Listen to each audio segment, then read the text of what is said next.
Class, MASH. By Anutty. Chapter 161, Repetitive Days. The next few days went by smoothly. They had the opportunity to explore the town, and MASH managed to buy a few items he could use as presents for his brother.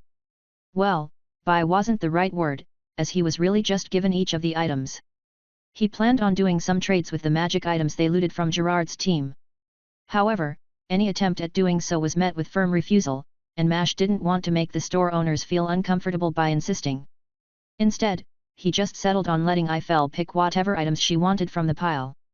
The pile consisted mostly of extra or duplicate items. Items that did things like produce water or fire. The types of items you find on a lone adventurer who was trying to survive on their own. He doubted that they had hunted many within the dungeon, but all of the spare items showcased how many people they had hunted. There were several storage items, and Eiffel took 2 of them. Apparently, they could manage something similar, but they needed a larger system to set something like that up. She claimed that she could replicate it given enough time and that she would return the items later. MASH just waved it off, saying it would be less valuable than the item she was already making for them. The others also wanted to get the upgraded language item and insisted on helping her if she needed it. So far, she seemed to be making progress on her own, so they mostly left her to it. After the first 2 days, Eiffel seemed to understand that they weren't going to cause any problems and mostly left them to their own agency. The 4 of them took advantage of MASH's position and explored the town freely. They saw 2 concerts over the past week and received several different things. Clothes that matched the style of this place, and a few magic items that they couldn't easily acquire back home.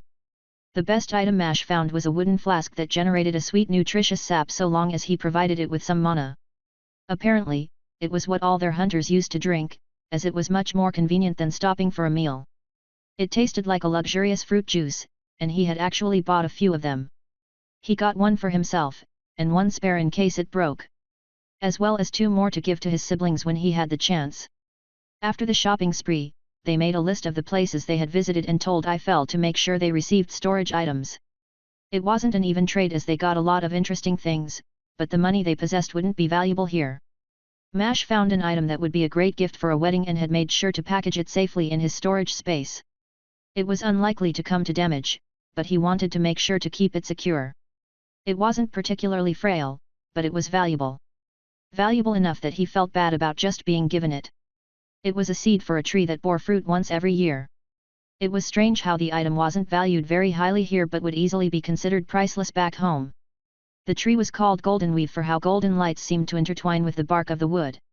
The fruit itself provided a huge benefit to those who consumed it. It produced 2 fruits, one improved one's affinity to fire mana, and the other did the same for ice mana. Perfect for his brother and the princess, but mostly irrelevant here. The Vians had affinities to mana, and they were able to develop their affinities much more quickly than humans could. He had methods to do it, but normal people had to rely on the class system to improve something like mana affinity. An item like this would sell for a fortune back home. They grabbed a few items like that. Items that had little use to these people or were considered commonplace here but had huge value back home. They didn't have many of the affinity trees, and most of them were used for letting their children pick up the affinities more easily. Even still, MASH managed to get a seed. When he showed even the smallest interest in an item, it was practically forced onto him. His friends had grabbed some things for the wedding as well. The 3 of them together picked out clothing that was designed for men, women, and children. MASH found the idea of buying something like that to be awkward but decided that they probably knew what they were doing. After getting their presents in order, and spending some time visiting concerts, MASH realized that he was probably sitting in one place for too long. Rather than inviting trouble to the city, he and his friends decided to go and hunt monsters.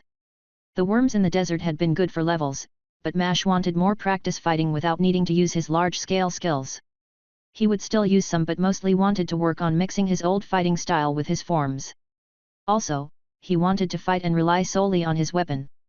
So, they had asked Kirk what monsters he knew of and had been surprised to receive a detailed map. All of the locations were followed by a short description of the area, part of which included information on the monsters located there. It even talked about their relative strength. Since they had only fought the worms, they used that as the baseline for their comparisons. Kirk was glad to suggest monsters to them, as it would help him deal with problematic monsters. Currently, they were headed to fight wolf-like creatures. Kirk referred to them as doluvs, though the description told him that they were really just two-headed wolves. One head could breathe fire, and the other spat out shards of ice. Unsurprisingly, it was where they had found the seed that Mash had received. The group was honestly glad to do something to help the village, especially when they considered all the items they had received for basically free.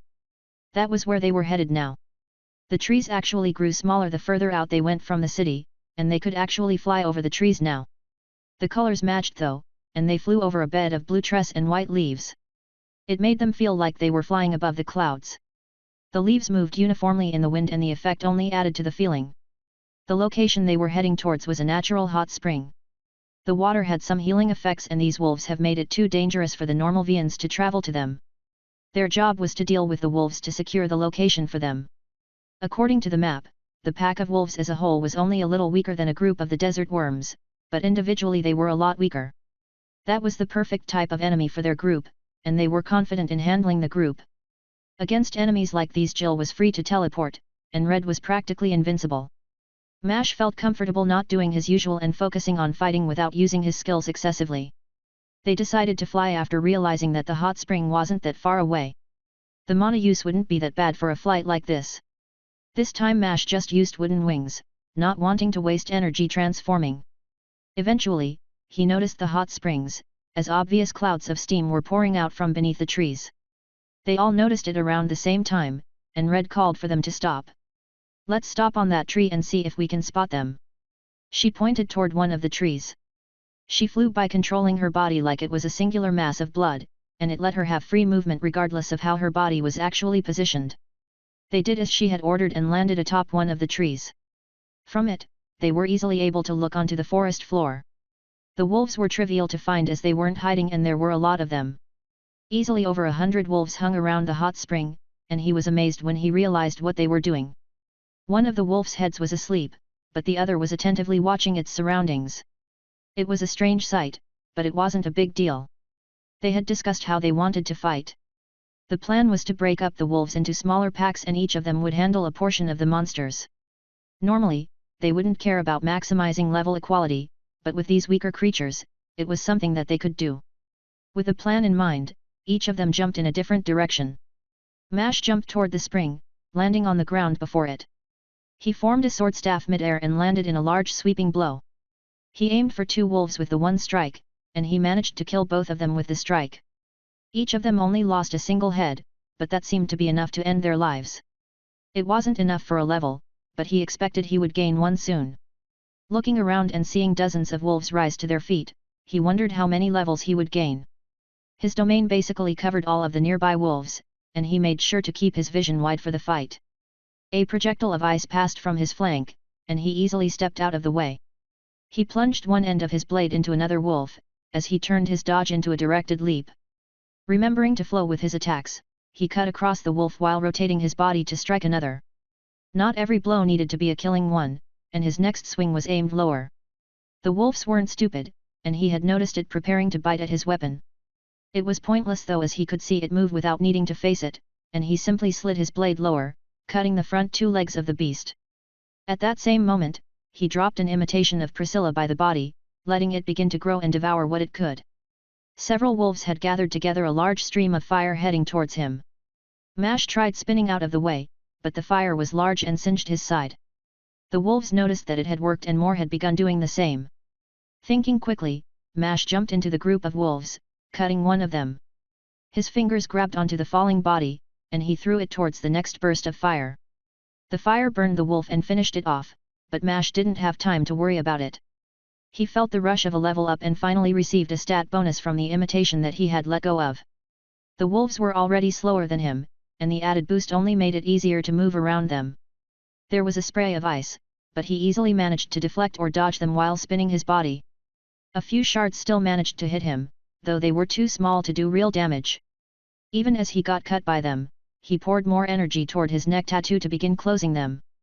It wouldn't work with deeper cuts, but he could rely on the item for flesh wounds. It was something he should have been doing, but he hadn't needed to worry about light wounds when he used his transformations. Looking over the wolves, he began picking up his pace, aiming for more fatal attacks, as he moved. Accepting small injuries, let him go for killing blows more often, and he began killing the wolves much more quickly. As he felt the rush of another level up, he found himself feeling more confident. Chapter 162, Hot Spring. Mash killed the last wolf in his pack, turning to face the others who had just been sitting around and waiting. The monsters seemed deranged and hadn't fled no matter how many they had killed, and it had been a lot. Another wave of the monsters had arrived while they were fighting. This was one of the longest fights he had been in, and it wasn't enough to get his hunt skill to trigger. It seemed like he would need to use his transformations and magic to use enough energy to get the bonuses from the skill. He was the last one to finish by a large margin. Took you long enough. How about testing the hot spring before going back? Staring longingly at the water, Jill spoke while walking towards it. Red started walking with her, calling back to the others as she did so. I guess that means we get to go first, you guys can clean up the corpses. That was distinctly unfair to Mash. Instead, he used some of his excess energy to make a walled building around the water, leaving the top open to let the steam out. Give me a few minutes, and I can just separate it in half. It took a few minutes, but the others waited while he set it up. They didn't take the opportunity to clean up the corpses as none of them wanted to deal with them. Mash considered just consuming them all, but he didn't know if there was anything valuable on them. Once he finished making the makeshift building, Mash and Luke went to one side, while the other two went to the other side. Mash approached the water, using his foot to test the temperature. It wouldn't be hot enough to harm him, but he just wanted to know what to expect. He heard a splash on the other side. It sounded like they had not taken his caution. Luke just stepped in casually, and Mash joined him soon after. The water was hot, and he felt it warm his body. With his domain, he noticed how the mana in the water flowed into him and saturated his already heightened regeneration. Most of his injuries were light burns, and they were healing fairly quickly from the water. As he let himself relax, he noticed that Luke's eyes were closed like he was thinking about something. Seeing him, Mash remembered to check his own status and focused inward. Name, Mash Stellumbra Class, Draconic Thunderwood Imitation. Level, 8692. Health, 1547/2100. Energy, 1109/3560. Fortitude, 209/210. Endurance, 136. Strength, 171. Agility, 171/173. Intelligence, 220. Wisdom, 102. Charisma, 96. Free stats, 1545. Skills, Hunt, Thunderwood Creation, Inhuman Hibernation, Monstrous Transformation, Thunderwood Imitation, Draconic Domain, Adaptable Monster Core, Monstrous Humanity, Wooden Body, Mimics Avarice, Golden Body. Mash opened his eyes and saw Luke staring back at him with wide eyes. Mash had gained 6 levels from where he was at, and Luke was several levels lower than he was. Not to mention Jill and Red, who were even further behind. Curiosity winning over all else, he yelled his next words aloud, loud enough that the others could hear it too. How many levels did you guys get? I got 6.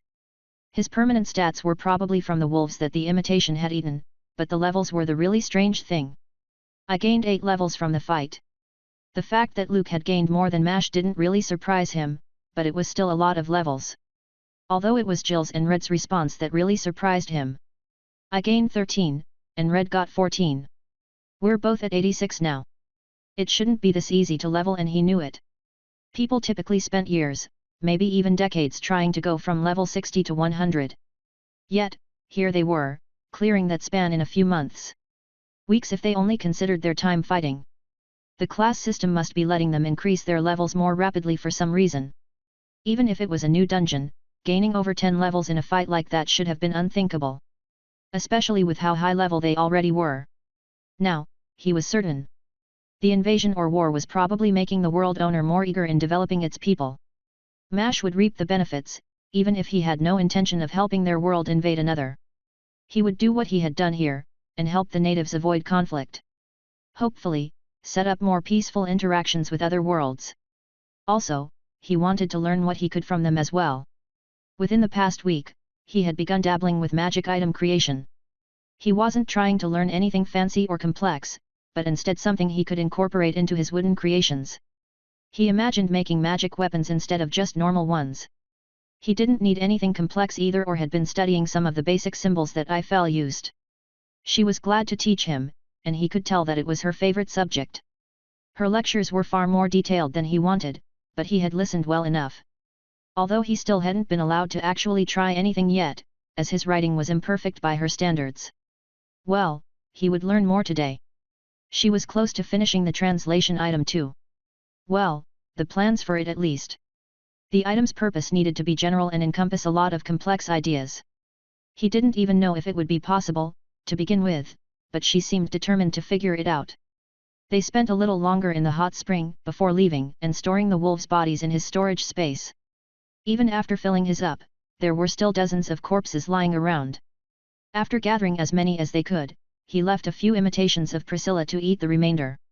He did this to clean the area, but also to see if the stat gain had range limitations. Normally fights were close things, so he never tested it before. If it worked, it might be a good idea to drop some imitations in an ocean or something. The trip back was fast, and he felt when the stat boosts had stopped.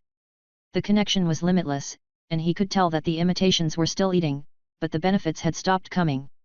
Either there was a limit to how much the wolves could give, or more realistically, there was a limit to the range of his skill. He couldn't get the exact distance, but he was probably over a half-hour away from them. The range wouldn't be a problem in a fight, but he couldn't just drop them somewhere to feast on weaker monsters. His first plan for unlimited power had failed. They used the moving platform to get up to the city, as it was the only way to announce their arrival. If they just flew in, they could cause a commotion. Kirk met them upon their arrival, and Jill began telling him of the hot spring. Since there were strangers listening in, one of the others had been the ones to update Kirk. That way the crowd could actually understand what was being said. If Mash spoke, then only Kirk would understand. We have a ton of monster corpses as well. What do you want us to do with them? Luke added that part. Continuing when Jill finished talking about how the hot springs were safe now. Yeah, follow me. We will collect what we can, and I can show you what we do with the bodies. Kirk turned leading them away while speaking. They were led to another of the tall buildings, but instead of entering the main entrance, walked around to the side of the building. There was a staircase that went to a room beneath the building. Walking in, they were hit with the stench of blood. It got Mash to clench his hand around his staff. It was just a normal staff, but his knuckles bulged as he squeezed tighter. Although the reaction had been automatic, the place wasn't dangerous. To him at the very least. It was a large empty space, and there were several people working on cutting through various monster corpses.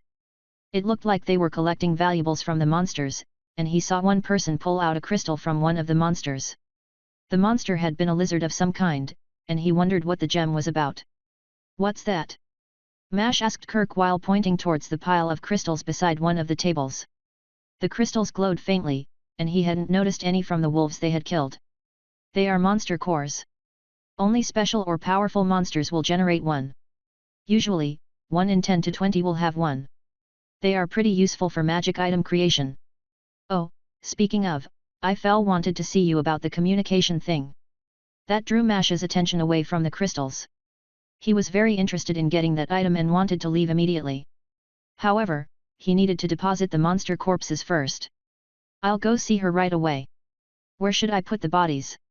Kirk pointed towards a section of the room that was obviously slanted slightly downwards.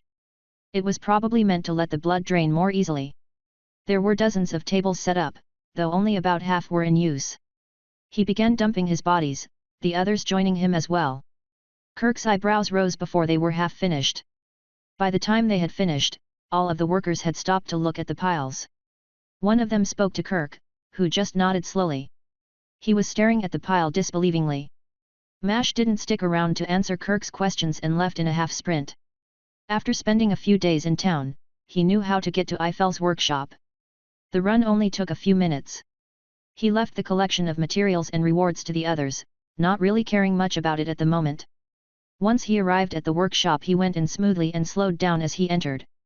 He didn't want to startle her after all. As he arrived, he saw Eiffel working on something. While he wanted to interrupt, he knew better than that and waited for her to notice him. That ended up being a mistake, and she jumped in surprise when she noticed him for the first time. Sorry, but I was told to find you. He made sure to keep his voice level, rather than revealing his excitement. He assumed she was done with the item, but her words ended up surprising him. No, it's fine. I wanted to tell you that I'm going to need a powerful monster core to make the item. If you give me your map, I can mark some down for you, but we do not have the strength to hunt the monsters needed. Though you might be able to. Her tone shifted a little as she spoke, and Mash guessed there was more to this than just making his item. She didn't seem like she wanted him dead. He wasn't sure what she was thinking about, but it sounded like the perfect job for him. More levels and completing the item that he wanted were the best possible situation. Sounds good. Also, I don't really mind killing strong monsters if your people are having trouble with them. Honestly, it is something that me and my friends want to do. He seemed to have said the right thing, as she relaxed a little. She must have noticed something in his own expression as she explained herself.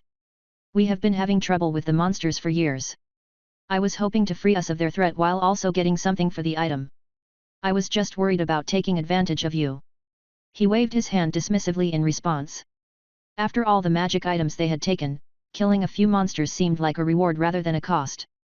Plus, he was learning about magic item creation from her, and that alone would be more than worth it. He was close to level 102, and was glad to hear about stronger monsters that he could fight. Chapter 163, Glyphs. Mash was studying with Eiffel.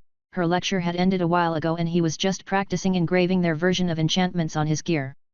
It was called Glyphs and was a combination of written letters and simple pictures.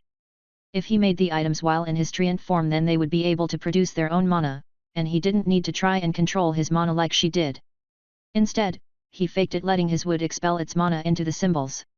He wasn't trying anything complicated, just trying to make it harder. The symbols used for making weapons were annoyingly complex. He had to make them during the item's creation too, and that was a problem. It didn't help that he couldn't actually read the symbols and was just doing it based on what he was able to copy from Eiffel. She had written down some of the most basic weapon glyphs for him to work with, but he couldn't get it perfect. Trying to add the engravings to his weapons as he made them was difficult. His energy control wasn't so precise that he could manage something that delicate. You can't, but I can. Priscilla's message echoed hollowly in his mind, as it had been for the past hour now. She had been insisting that he just let her do it, but it had become a matter of pride. He kept at it, constantly making small mistakes and getting nothing done. Listen to me. You don't need to learn things I can do. That got Mash to stop. She was ultimately right, and his repetition wasn't getting him anywhere.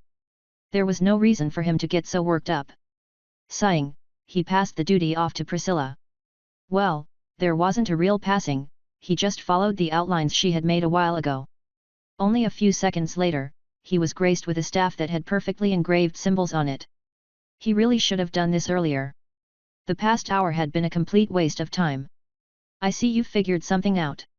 He had noticed Eiffel walking over with his domain and showed her the staff as she spoke. She looked over it before nodding in approval. It's perfect, now you can move on to the next one. She planned on showing him things one at a time, but he didn't need to go that slowly anymore. Priscilla could recreate any of them now that she figured out how to make one. I don't think we need to go one at a time. I should be able to recreate anything now. Let's just say that I can copy what I see. He didn't sound particularly proud when admitting the fact. Still, it would be a waste of time to continue to practice it at the moment. Maybe he could work on it later, but he didn't need to learn it at the moment. Eiffel didn't bother testing him, trusting him implicitly. She had been like that the whole time, probably because he was a lord. Also, he had offered to help her with the monsters without any issue. Although, she changed once night fell and was growing accustomed to treating him normally. Kirk already dropped many of the honorifics, and Mash was grateful for that. Here is a book with most of the basic glyphs. I made sure to include descriptions in your language. If you have any questions, please ask. There are a few examples of complex ones near the end, but most complex magic items are made through intuition and combining the simple glyphs. She sounded like she expected him to get it, and the book was evidence enough for that. As he took the book, he couldn't help but wonder when she had the time to make it. She was the only one who could write in his language among their people, so no one else could have made it. Thank you. I'll read through it now, but do you have any recommendations for a staff? He would look through the whole book eventually, but it was thick. There were hundreds of pages inside and he didn't plan on reading them all now. I Fell shrugged her shoulders. Try putting glyphs for things you can't do without. They are categorized by the type of magic, so you should find things you can't normally do. As she spoke, she took the book from him and began flipping through it. Stopping on a page, she turned it to face him. Even before she spoke, he saw that it had something to do with gravity magic, but her explanation was appreciated. This one will turn your speed? Force? I don't know how to word it exactly, but it will add the strength of your swing to the weight of the weapon at impact. We use it to drop things on monsters. If we do it from high enough, the power is incredible. She sounded proud of the design, and he wondered if she had constructed it. Either way, it was impressive, and he understood that she meant momentum. It didn't seem like they had a perfect word to describe it, but he got the gist. It would work quite well with his fighting style too, and he wondered if she knew more than she was letting on. He decided that it was probably because of the staff he was carrying around now, but it still surprised him. Momentum was the basis of his fighting style, and the best way to make use of infinite energy in a fight. He nodded to her and talked a little more about some of the other options before going and testing some of them. She had shown him one to make light or to change the properties of the item so that it could work better with some of his magic. One of which involved making the weapon better at conducting and holding lightning, though they had a different name for it. They called it electricity, and they were working on some strange uses for it. He didn't really care about that though, as it didn't seem particularly useful. Although, making his lightning magic more potent sounded useful. Deciding that it probably wasn't a good idea to test his items in that room, he went outside. He didn't go particularly far and ran into the others before he could work on the items. Telling them about the monsters that she wanted him to kill, he pulled out the map to show them the location. It would take a day or so to get to the monsters, and that was assuming that they flew the whole time. If they wanted to go on foot, it would take over twice that much time. They agreed to leave at night. While these people hated doing work at night, they didn't have the same beliefs. None of them needed to sleep for a particularly long time to feel rested, and Luke's healing could wash away any fatigue. He told them about the book and what he was going to try. They decided to go check the shops out instead, as there was still a little daylight left. Parting ways, Mash descended to the forest floor below. He went a short distance from the passageway and found a small clearing to test the enchantments. First he tried making the gravity glyph that Eiffel had suggested. He turned into his treant form, making the wood naturally stronger and letting it hold more mana. The glyphs immediately started giving out a faint blue light, and he knew that it was working. Excited by his first real success, he swung the weapon in a practice motion, striking a nearby tree as he did so. When the staff made contact with the tree, it became noticeably heavier, and it broke the other tree easily. It smashed the wood as if he had struck it with a large hammer, breaking the tree as if it were made of brittle stone. Instantly, he created wood to hold the tree in place, realizing that it would cause problems if a tree of this size collapsed. He would avoid striking the trees again. The tests didn't end there, and he made some wooden dummies to test on. It was a lot of additional power, and it would only get stronger if he used one of his other transformations. Both his dragon and cat forms would be able to swing the staff with a lot more speed. There were a few more things he wanted to try, and he moved on to another glyph. The lightning one seemed perfect for a ranged weapon, and he added it to a javelin as he made it. He practiced with it, channeling lightning through it as he tested it. It shot forward in a single path, traveling almost perfectly straight from the javelin's tip.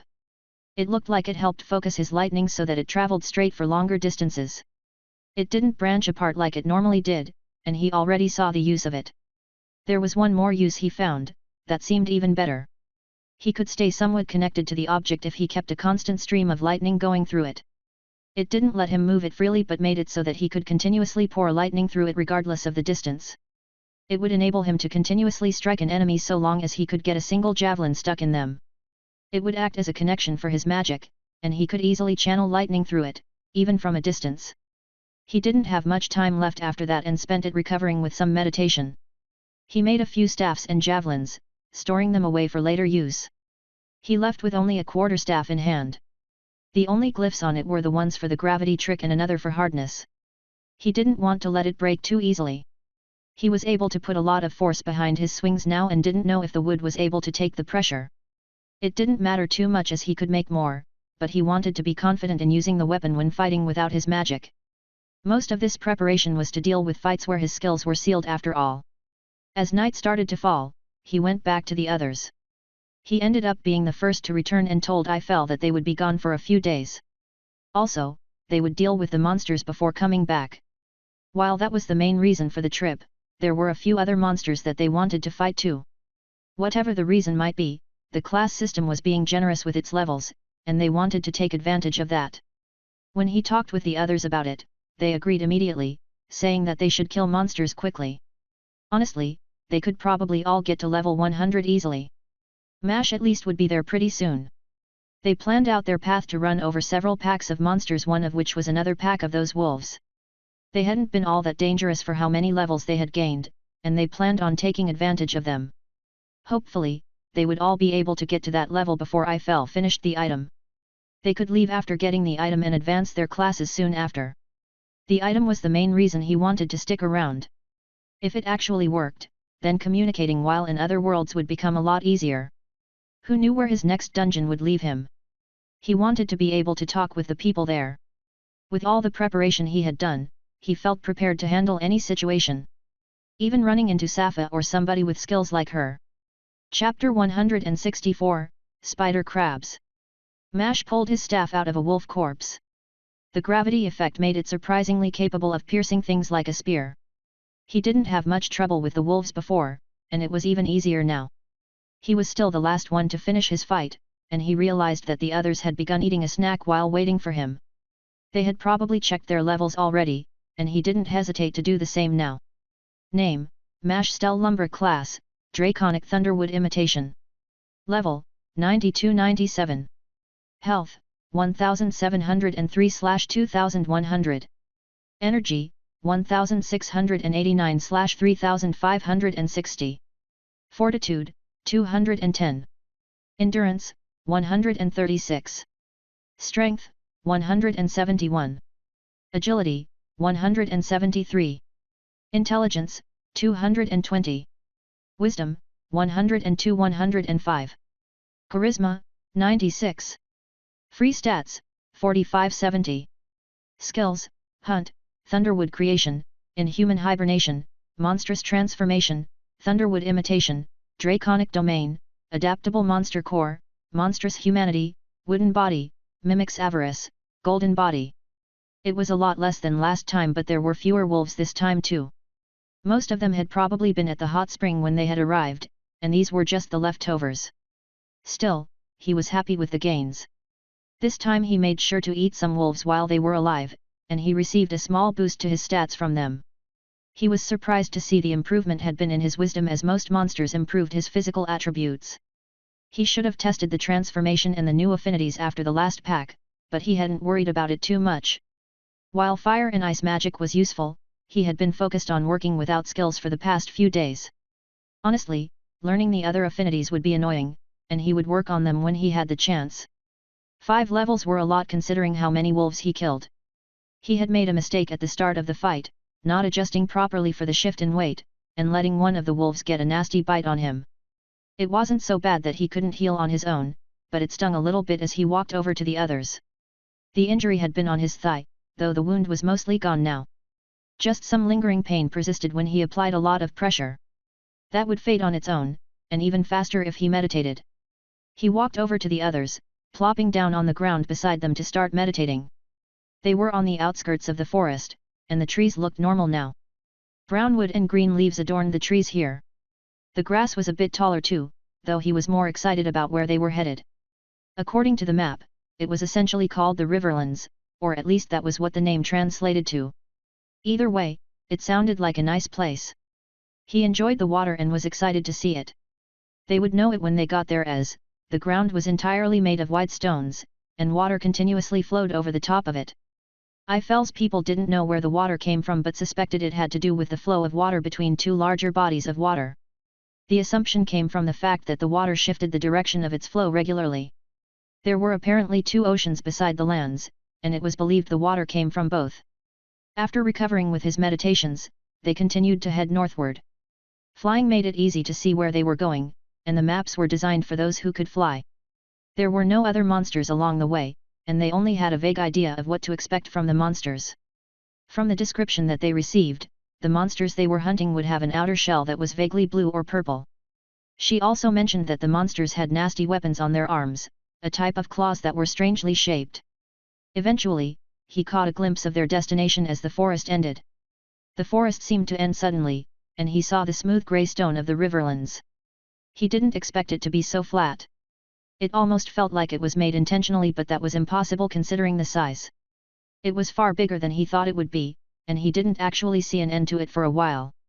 There was something in the distance, but he could only make out shadowy shapes. There was a fog resting just above the stone, reminding him of the clouds above. "Let's land. I kind of want to travel on foot." Mash sent the message, heading down as he sent the message. He let the wooden shoes he normally wore fall away. They fell somewhere in the forest, but it didn't really matter to him. He splashed a little as he landed, the water chilling his feet a little. The water wasn't high enough to even reach his ankles, and only barely covered his feet. He liked the feeling though, and it rippled outward as he stepped. The others landed shortly after he did, the water getting pushed more violently as they did. He looked around trying to find the monsters but didn't see anything. According to Eiffel, the monsters were enormous, and he wondered why they couldn't see any of them. There were supposed to be a lot of the creatures. Shouldn't we have seen the monsters already? I don't think I saw any when we were flying either. Luke sounded concerned, looking around somewhat nervously. From what Eiffel had said, they should have been able to find the monster already. Then, Mash noticed something within his domain, and the fog parted as an impossible large limb crashed into the stone beside him. The limb alone was as tall as a city's walls. He noticed several joints along the blue carapace, and it ended in a pointed tip that somehow didn't break the stone. It made a loud clacking noise, but the stone was undamaged. Mash wondered how hard the stone was. With his domain, Mash was able to feel what was happening. The creature was appearing out of the fog. It wasn't camouflaged but was materializing from within the fog. A teleportation skill perhaps? That seemed likely, and he bet that it was reliant on the fog. They can teleport in the fog. Mash yelled the words while preparing to blast the creature with lightning. He raised his hand towards where he assumed the creature's main body would materialize, but Jill appeared beside him, knocking his hand further up. "That's where the main body is, and don't use lightning." She sounded casual, but he could tell that she was somewhat excited. She probably thought that fighting an enemy that could teleport would provide an adequate challenge. Mash was about to question her about the lightning but realized that they were standing in water. If they were all flying, he would use it, but for now, he could rely on raw strength. If he was going to rely on his physical abilities to kill the monster, then he would probably need his dragon form. Scales started growing on him, layering themselves like armor. Mash followed Jill's gaze as the fog parted to reveal the monster. It was even bigger than he had imagined. The creature's body was probably as big as a castle, but its legs were even bigger than he imagined. It had 6 pointed legs, that bent multiple times before reaching a flat round body. It had 2 large arms, both ending with thick pincers. The entire thing was a mix of blue and purple. Mash couldn't make out much of the main body but saw 2 black eyes staring down at them. They were round and pure black, looking more like gems than eyes. Mash leaped towards the body, his dragon wings finished forming during the leap. He sped up, as he struck the monster's underside with a closed fist. There was a loud cracking noise as his fist collided with the shell. He was amazed that it managed to hold together after a strike from him. Even if it was a shell, he didn't think a monster at this level would be able to resist his raw strength. Something struck him from the side, sending him crashing and skipping along the stone ground. He had barely even made out the attack in his domain but understood what had happened a second later. One of the creature's arms had just materialized beside him at the moment of the attack. Then its whole body vanished and reappeared around the claw that had swatted him. The attack had only done a small amount of damage, but Mash had landed awkwardly and had to push himself up onto his hands. Instinctively, he rolled to the right, as another pointed leg attempted to skewer him. Another of the monsters materialized. Mash was surprised to see that the stone seemed fine despite his crash landing and the fierce attacks of the monster. He really had to wonder what the stone was made of. "Here come more!" Red's voice was echoed by a similar shout from Luke. Mash realized abruptly that the fog had thickened, and he could only barely make out where the others were. It seemed like they had run into a pack of the monstrous crabs. When he saw the full body up close, he knew that these things were crabs. He wondered how many there would be but decided to focus on the 2 before him. The others sounded like they had run into their own enemy, which meant that he needed to defeat the ones in front of him. Eating these could be useful too. A teleportation skill of any kind would be nice to get, although he couldn't be certain that he would get it.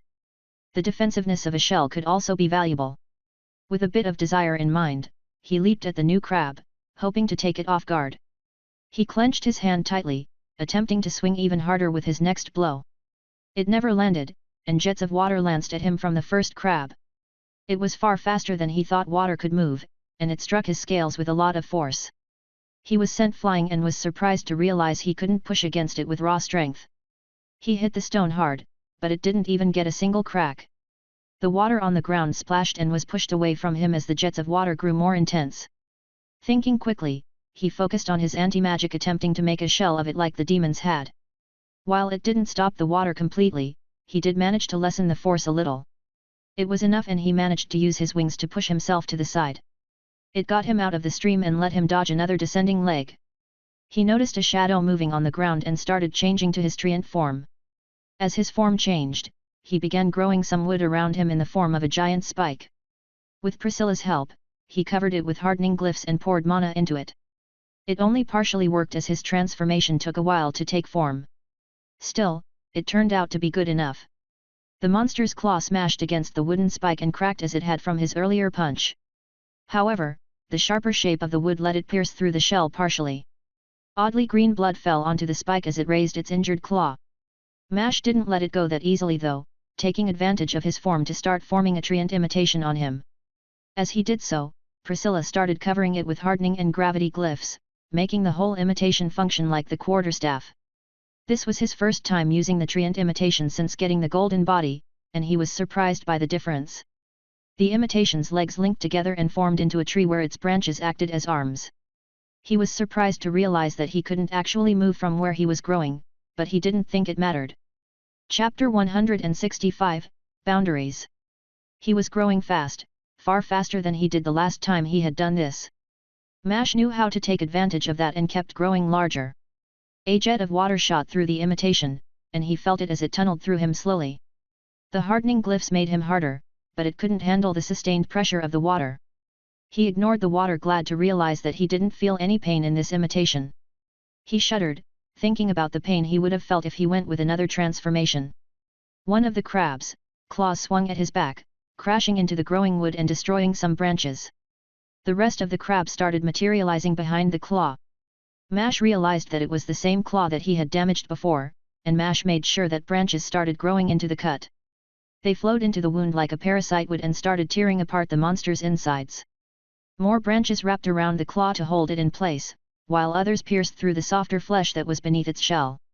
The crab started thrashing as Mash started eating it from the inside. The branches grew mouths on them and tore into the soft flesh. Clacking noises rang loudly, as its feet slammed into the ground as it tried to run away. The other creature started digging into Mash with claws, tearing into the wood roughly. The hardness glyphs weren't doing much to stop the claws, but he was more focused on finishing off the one he had in his grasp. His stats were rising quickly as he devoured the creature like a parasite, and he used the added stats to pull the creature down to him while growing to meet it. Branches wrapped around it, growing within as they did outside as well. The monster didn't last long, and he stopped once he felt the rush of gaining a level. There was one crab left, and he prepared to kill it as well. He was surprised when a pincer tore through the wood and managed to grab his real body. It yanked him out of the tree, pulling him away from the imitation. It was something he had never felt before. His senses shifted from the imitations to his own forcibly. It caused his vision to swim and his body slowly regained control of its motor functions. Thankfully, the crabs weren't particularly intelligent, and it threw him away like another piece of random wood. The imitations started decaying immediately, but Mash didn't care about it. With the additional stats, he began changing into his dragon form. That got the crab's attention, and its claw swung at him mid-transformation. He was struck in his side, still somewhat dazed by the forcible removable. The claw struck partially grown wings and pressed against his arm and side. His bones crunched loudly, and he was surprised to feel a burst of pain explode from his side. The arm at his side was badly mangled and the changing of forms didn't heal it. He tried to remember the last time he had been hit mid-transformation and realized that this was the first time. Apparently, he was made vulnerable during the shift, and the injuries lingered into the form. He would need to be more careful when changing forms, but he rarely had to fight enemies that could teleport like these crabs. Mash had one good arm though, and his necklace had begun working on the injuries already. He also noticed the boost from Hunt activate and jumped at the shelled underbelly. His additional stats were letting him move a lot faster. The crab teleported away before the blow struck, and Mash realized that the monsters were adapting quickly. It was avoiding him and attempting to batter him. Grinning, Mash knew that he would win the fight. Mash would not lose a battle of attrition with his hunt skill and doubted the crab had a similar one. Claws and jets of water hit him several times, but his additional stats were more than enough for him to handle the damage. Eventually, he landed a hit. The crab was slow with its teleportation, and Mash managed to slam into one of its legs. He plowed right through it, breaking it to pieces as he did so. Blood started falling from the injury, but it stopped midair, turning around and re-entering the wound. At first, he thought that the creature was healing, but he caught Red emerging from the fog. He guessed that she had finished her fight. The creatures didn't seem particularly capable of resisting her type of attacks. Mash didn't let up his attacks and headed for the monster's main body. Using his strength, he managed to dig his draconic claws into the shell and lift the creature into the air. The monster tried swinging at him and was thrashing with its legs randomly. He ignored them, and flew a little bit higher, before releasing a burst of lightning magic. He aimed upwards and didn't care about the backlash from being so close. His scales were especially resistant against lightning, and he barely felt it as he cooked the crab. It died soon, another level up rushing into him. Then something unusual happened, and it felt like the power leaked away. He had an idea of what was going on but couldn't check yet. The others were still fighting, and he flew towards where Jill would be. Red followed and they arrived to see her dodging between two crabs. One was dead, and he wondered how she managed it. The two crabs were struggling to land any hits, but Jill wasn't attacking back very often. She seemed wholly focused on dodging. "I don't have mana to attack. Can only teleport myself for now too." The sound of her words suddenly sprang from beside him as she appeared there. She grabbed onto Mash's arm as she arrived, and he realized that she didn't have the mana to fly. An instant after she finished speaking, she vanished again, appearing between the crabs. Red headed towards one of the monsters, yelling to Mash to handle the other. Without hesitation, Mash crashed into the side of the crab monster. He toppled it, pushing it into the stone ground with all his strength. The shell cracked and his hands pushed into the monster's flesh. The stone itself was undamaged though. Mash grew some imitations of Priscilla inside of the monster, letting them start to consume the monster. With his additional strength, he pulled his hands out while tearing off a chunk of the monster's shell. His broken arm was working again, and he exposed the monster to attacks from Red. Eventually, the fighting died down as they finished the remaining monsters. Luke had joined them and helped Red defeat the final crab. When the monsters died, Mash felt more power rush into him, only for it to leak out as it had done before. The water's constant movement had actually washed away most of the water, leaving them surprisingly clean. The fight ended while Mash was flying, and he started falling as his hunt skill was deactivated. The fall probably wouldn't have killed him, but Red still caught him long before he hit the ground. An enormous hand of blood gently lowered him to the ground. "Thanks." Mash yelled the word as he was deposited into the water. He was lying there, recovering with his inhuman hibernation skill while checking his status. Name: Mash Stell Lumber. Class: Draconic Thunderwood Imitation. Level: 97 100. Test of Ascension available. Health: 1817/2100. Energy: 2/3560. Fortitude: 210. Endurance: 136. Strength: 171. Agility: 173. Intelligence: 220. Wisdom: 105 108. Charisma: 96. Free stats: 70-85. Skills: Hunt, Thunderwood Creation, Inhuman Hibernation, Monstrous Transformation, Thunderwood Imitation, Draconic Domain, Adaptable Monster Core, Monstrous Humanity, Wooden Body, Mimics Avarice, Golden Body. His status confirmed his hypothesis. Mash had made it to level 100, just one dungeon away from getting his next class advancement. He was surprised to notice something along with his level. He was able to do something called the Test of Ascension. That was probably what would let him get the next advancement, and progress beyond his current level. Curious to see what it would look like within himself, he poured some energy into the earrings. Inside of what he thought was his soul, he saw a strange film seeming to limit the skies above him. He barely noticed it but could notice the odd way it rippled occasionally. He remembered that the sky wasn't actually real, and was just an embodiment of the class system. He smiled as he returned to his senses and turned to the others. Guess who's level 100? The question was rhetorical, but one of them still answered him. Luke spoke as he walked over to help Mash heal. I'm not sure, but I think you're talking about me. Mash was surprised at the news and looked at him skeptically. He was a few levels behind Mash and shouldn't have been able to close the gap without killing several crabs. Unless, he had stolen the souls of the crabs. That probably would have been enough to grant him the levels. Mash was going to ask him but decided against it. It would have sounded like an accusation, and he didn't want to sound petty. They rested a short while and discussed how they would take the bodies with them. They were much larger than he expected. Eiffel had described them as enormous, but he still thought that he would be able to store them in his storage space. That didn't seem very likely now though. I think we are going to have to take the bodies back. Mash spoke while he looked at the bodies. They were much more daunting now that he was just looking at them like he was. The fight hadn't been as challenging as he expected, but it had been somewhat annoying with the teleportation. Well, how about you two take them back, while me and Red catch up? Oh, and give me one of those imitations of Priscilla, I can let you know when we are done, or you guys could find us with it. Jill sounded a little annoyed that she had fallen behind and was obviously trying to close the gap.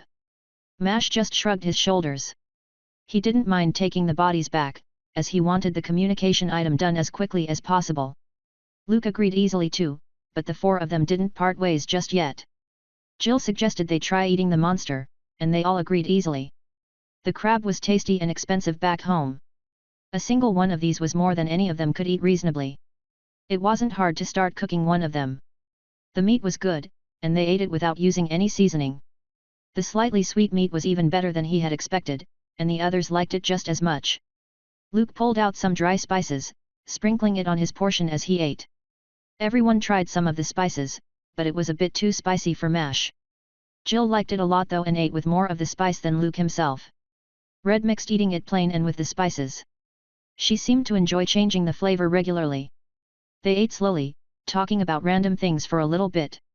It felt weird to separate for a few days, especially after having spent so much time together.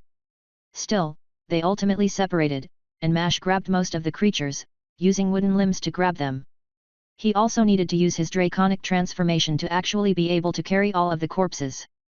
The trip back would take longer since they would need to rest to let him recover his energy more frequently. It took a little longer, but they finally arrived at the city. Chapter 166, Flower Tattoos. Their arrival at the village had caused quite a large commotion. The enormous monster corpses descending onto the village that caused the people to panic, but Mash didn't think there was a much better way to do it. Kirk had come out to meet them along with several other hunters. They were easily identifiable as they held obvious weapons like swords and bows. Their swords were curved, their blades forming semicircles. While interesting, he didn't really care to investigate their weapons. Kirk flew up to meet them, and Mash realized it was the first time he had seen their people fly. They didn't flap their arms like wings, instead, their feathers began glowing in a greenish light, before billowing as if it was hit by the wind.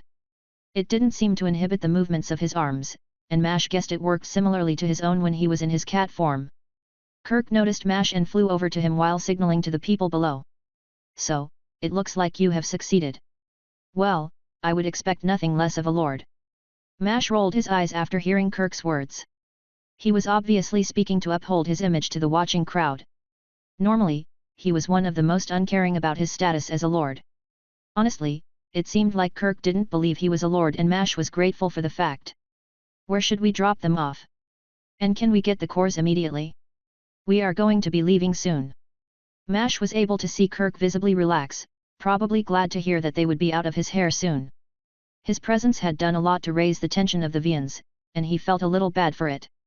Kirk only turned and led them to a much larger space than the room from before. It was a short distance outside of the city, but still atop the clouds. Mash dumped the enormous crab bodies and watched as several people came out and began working on them. He was surprised to see that the common workers were able to break the shells. They were essentially using pickaxes, though Mash could feel the mana radiating off of them.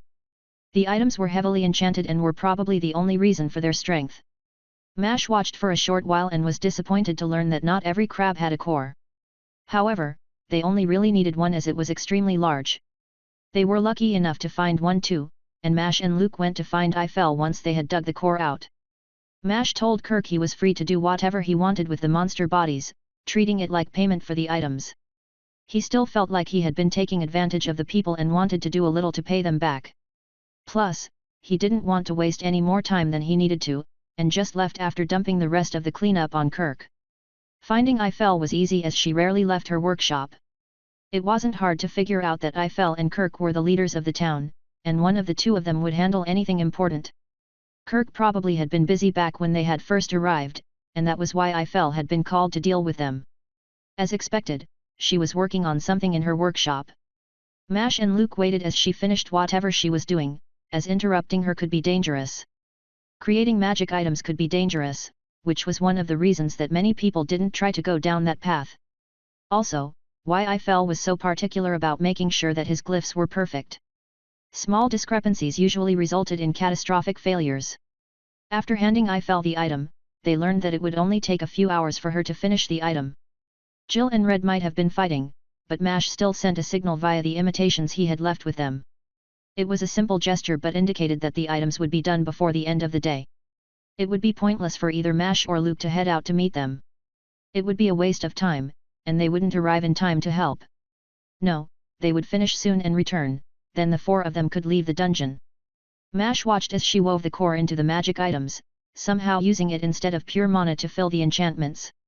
The process was long, and he was surprised when she worked after the sun fell. Maybe she was treating it as a relaxing activity, and Mash didn't mention it. If she was willing to get the items done, then he wouldn't argue.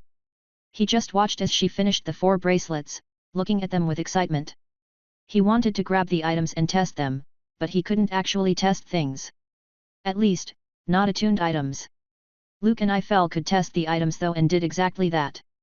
The test was simple and consisted of them switching languages mid-speech.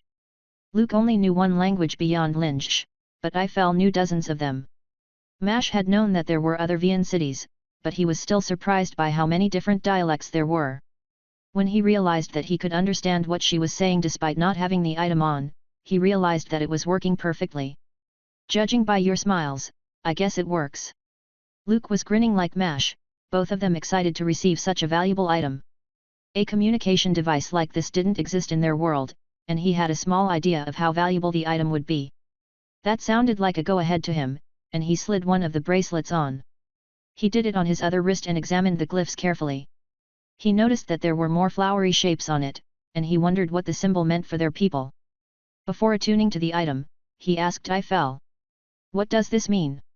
Mash pointed at the flower-shaped symbol but positioned the bracelet for his attunement. He slid it as far up his arm as he could. It would be easier to hide that way. It means connection. The center point indicates you, and the connecting sections represent others. Eiffel seemed confused but didn't try and pry. Mash just let out a sigh and started the attuning process. It burned and he was surprised to feel a headache start. It grew painful quickly, and he fell to his knees clutching his head. His fingers dug into his hair, and Luke moved to start healing him. Mash forced his own healing item to activate, and the pain lessened significantly from the 2 types of healing magic. Mash managed to remain conscious and heard Eiffel panicking. That wasn't supposed to happen. It was just a normal item, wasn't trying to do anything. She was stepping away slowly as she spoke, but Mash rose his hand placatingly. Luke started explaining the situation too, as Mash was busy gritting his teeth. "No, it's not your fault. This is what happens when he attunes to items." His words didn't seem to help much, but Eiffel did stop backing away. Kirk arrived in the room, looking somewhat panicked, and Mash wondered when she had sent a message to him. He didn't seem to understand what was happening, but Mash would leave the discussion to Luke. The pain had been growing worse, despite all of the healing. It felt like his entire arm was being stabbed with needles. Sweat was building on his forehead, and he realized that this hurt more than getting his bones broken by the crab. He needed more than healing and tried getting Luke's attention. Weakly, he mumbled something, his body clenching uncomfortably from the pain. "Luke. Buffs." It was a struggle to even get the few words out that he did. He had wanted to yell, but it came out weakly. Thankfully, Luke was close enough to hear, and he started buffing him. He also grabbed the vial of Red's blood that he had and dumped it into his mouth. The combination of the buffs was enough to raise his mental stats so that he could better handle the pain. It helped a little, but not as much as he would have hoped. Mash tried to feel for the energy in his body, to try and understand what was happening. He got a vague impression of what was happening and saw the glyphs and beast core, connecting itself to his own mana core. It was growing by feeding on him somehow, and Mash watched in awe as it seemed to invade his body. After a few minutes, the process was over, and he looked to see that his entire arm was covered in the tattoo. It had grown significantly, and the glyphs covered his entire arm in a mixture of tattoos. The glyphs were all connected too, exactly like it was when the enchantment was made. There were flowers that seemed to be connected by branches. A few other glyphs were there too, including symbols that he had never seen before. They separated some of the flowers and the whole tattoo had turned black to match the others across his body. He stared at the markings, and the others were looking at it too. Mash could tell that the tattoo ran along his entire arm, and even covered his shoulder. How powerful was the item for this kind of reaction? He wondered if the pain he felt related to the strength of the item or maybe there was something else he wasn't considering. This time he checked his status again, trying to see if anything had changed from the process.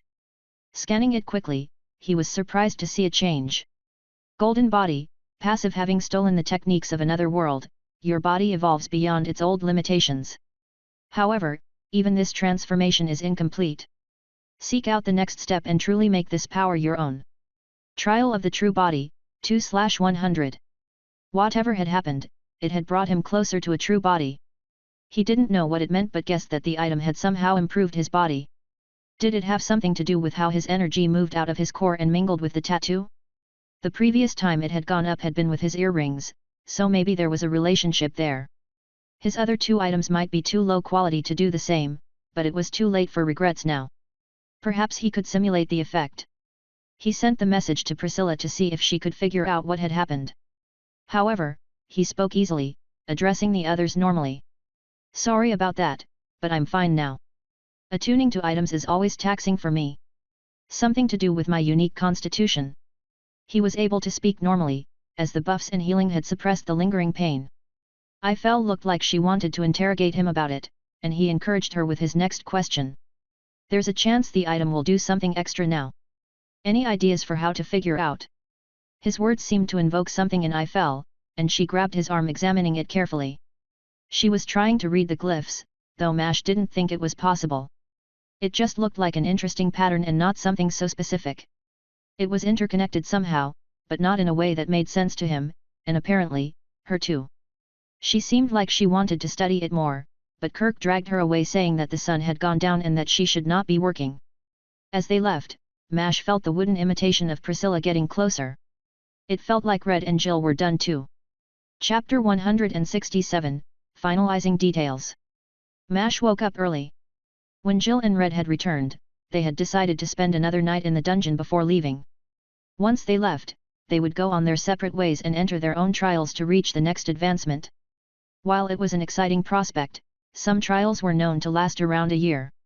On average it took people several months, though some got out in a few minutes. Plus, the dungeons they entered could have altered time proportions making it feel even longer or shorter than it actually was. He left his room to eat a quick breakfast of the strange fruits. He had received some in a magical container that made food stay good for longer periods of time. Even still, he wanted to eat his fill while he could. The fruits were good and extremely filling. It was one of the things he would miss, though he did have the ever-filling sap in his storage space. Ifel had already arrived looking a little sad to see him. She wore her usual work attire. Her clothing was covered in glyphs and made from the leaves of the tree that were the basis of the city. Their city heavily relied on what the tree provided, though there were a few places like that back home too. Mash and the others had told her and Kirk that they would be leaving, but she didn't seem like she was glad to hear it. Kirk was obviously relieved, but it seemed like Ifel was dissatisfied with something. He had an idea of what, as she pulled out several sheets of paper. Let me copy down your glyphs. It should only take an hour or two. She didn't sound like she particularly cared if he left or not, she just wanted to keep his arm. Honestly, she would probably be happier with his disembodied arm than with him staying longer. Thinking about the glyphs, he thought of a better idea. Wait, I think I have a better solution. He made a copy of his arm out of wood, using Priscilla's help to make the details exact. He was surprised at how easy it was. It felt like something he had done thousands of times. The confidence he had spoken with was proved justified as the replica of his arm was far better than any drawing. Plus, his wooden creations would last a long time, and Eiffel could make whatever drawings she wanted using it as a reference. Thank you, you are free to visit whenever you want.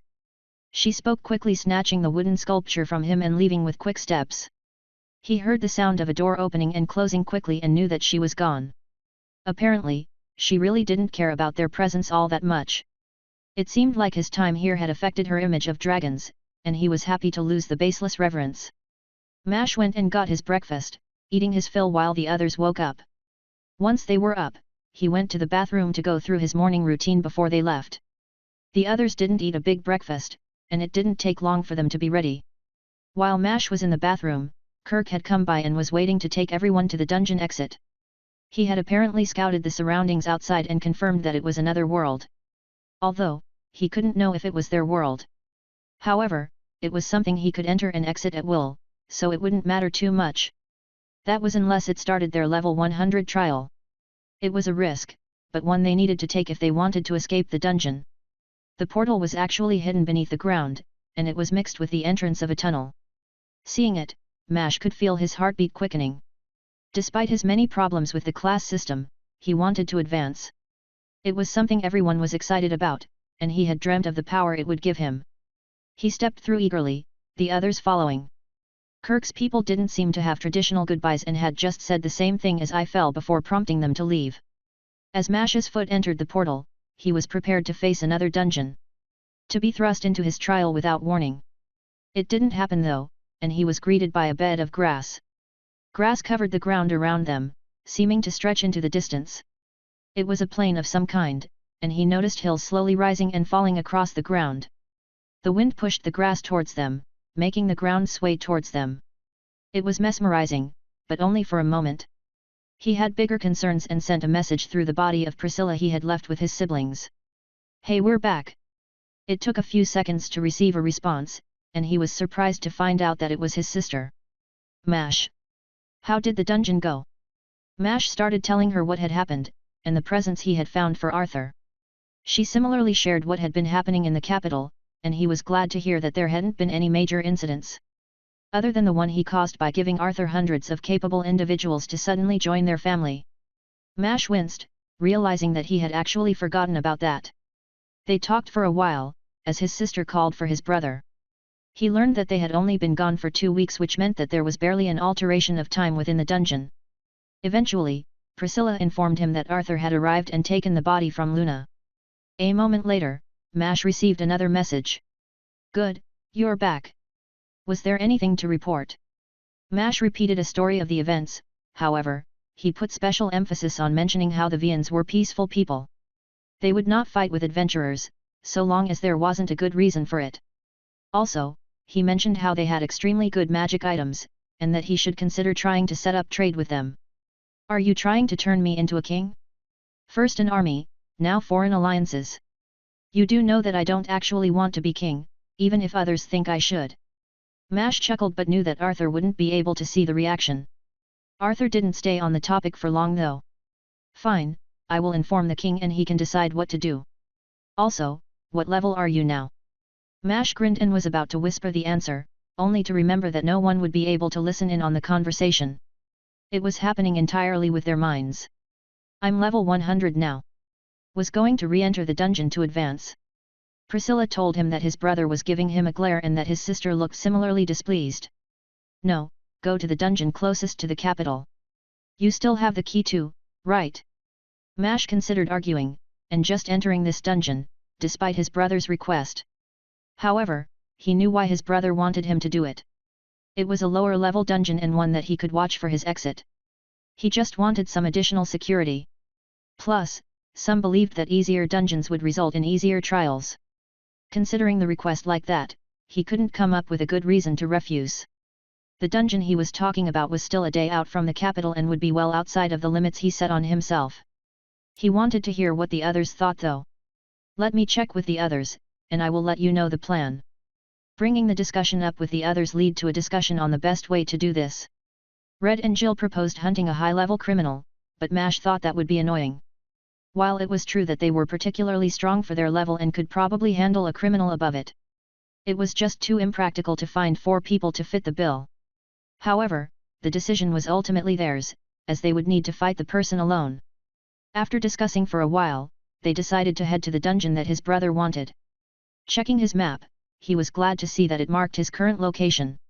It was surprising to see that the dungeon exit had actually carried them a long distance. Even by flight, it would take 2 or 3 days to arrive at the dungeon. Mash sighed but told the others about their location. Soon the 4 of them were flying through the sky, enjoying the beautiful sight of the sun setting in the distance. They flew with a little too much haste though and chose to fly through the night. None of them even suggested going to sleep on the first day. It was only the day before they arrived that they decided to sleep. The decision had only been made because there was a town along the way. It was a convenient place to stop and get a few more supplies for the dungeon. The town was known as Archvale and was fairly large for a town. It didn't have any large walls, but it had several large buildings. Everything was made of wood, but he was surprised to notice the telltale signs of some guilds. There were 2 churches too, though it was the Lord's Manor that was really impressive. It was bigger than his brother's house, and Mash wondered why the Lord would choose to live here. Although, none of them wanted to waste time exploring the city and went straight to the guild. There would be simple rooms there, and they could deposit some information on the dungeon. It would earn them some gold. At the town, Mash was glad to see that there was an official adventurers guild there. It was a simple building but had the bustle of adventurers moving inside. The wooden structure seemed like it could break from the rowdy adventurers. Scratched and cracked wood covered the door, and the floor creaked loudly as they walked in. None of the adventurers recognized him, and he was glad to be anonymous at the moment. Jill spoke with one of the guild's receptionists for a moment and had gotten them a meeting with the guild master. The guild master was old and had a long black mustache that curled around his mouth. It was distracting, and Mash barely noticed anything else about the man. Although, Mash did hear the clank of metal as the man moved. The man had a metal foot and bowed deeply as he introduced himself.